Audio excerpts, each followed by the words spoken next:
ಇವತ್ತು ಬೆಳಗ್ಗೆ ಪತ್ರಿಕೆ ಓದ್ಕೊಂಡ್ ಬರ್ತಾ ಇದ್ದೆ.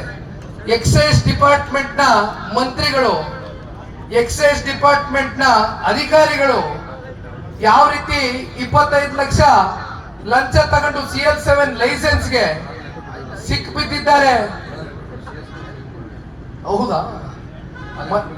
ಮಂಜಣ್ಣೆ ಪತ್ರ ಬರೆದಿದ್ದೀನಿ ಅಂತ ಹೇಳ್ತಾ ಇದ್ದಾರೆ ಈ ವಿಚಾರಕ್ಕೆ ಸಂಬಂಧಪಟ್ಟಂತೆ. ಅಭಿನಂದನೆ ಮಂಜಣ್ಣ.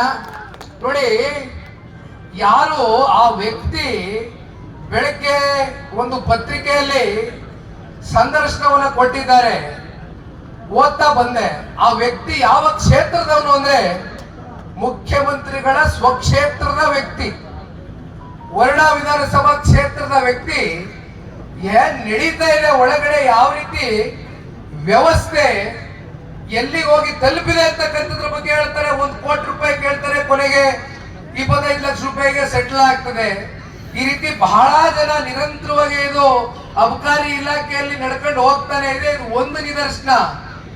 ಬೇಕಾದ್ರೆ ಇನ್ನೂ ಸಾವಿರಾರು ನಿದರ್ಶನಗಳು ನಿಮ್ ಕಣ್ಣು ಮುಂದೆ ನಾನು ನಿಲ್ಲಿಸಬಲ್ಲ ಅಂತಕ್ಕಂಥದ್ನ ಮುಖ್ಯಮಂತ್ರಿಗಳ ಸ್ವಕ್ಷೇತ್ರದಲ್ಲಿ ಇರ್ತಕ್ಕಂಥ ಒಬ್ಬ ವ್ಯಕ್ತಿ ಇವತ್ತು ಹೇಳ್ತಾರೆ.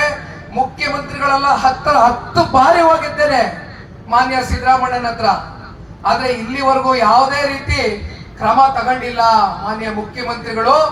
ಅವರು ಹಿಂದಿದ್ದಂತ ಸಿದ್ದರಾಮಣ್ಣ ಆಗಿ ಉಳಿದಿಲ್ಲ, ಬದಲಾಗ್ಬಿಟ್ಟಿದ್ದಾರೆ ನಮ್ಮ ಮುಖ್ಯಮಂತ್ರಿಗಳು, ನಮ್ಮ ಕ್ಷೇತ್ರದ ಶಾಸಕರು ಅಂತಕ್ಕಂಥದ್ನ ಅಸಹಾಯಕತೆಯನ್ನ ಇವತ್ತು ಆ ಒಬ್ಬ ವ್ಯಕ್ತಿಯ ಸಂದರ್ಶನದ ಮೂಲಕ ಹೇಳ್ಕೊಂಡಿದ್ದಾರೆ.